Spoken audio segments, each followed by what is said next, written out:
माई से कहली, फिर माई बेटी से कहा है गाड़ी नौआ है बरिया चली है साने सा चौपई है जी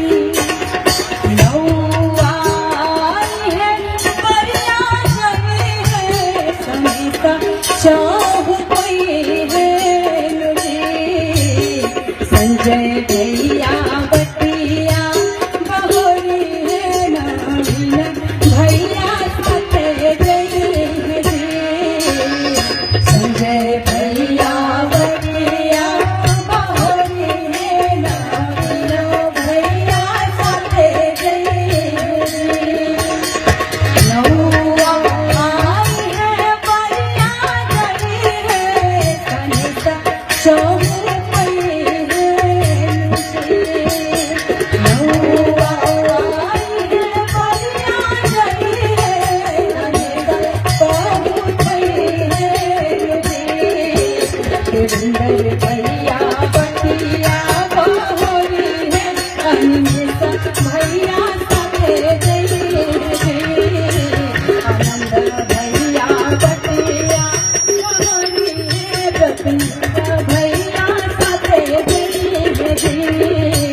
सब भैया लोग साथे जय जी।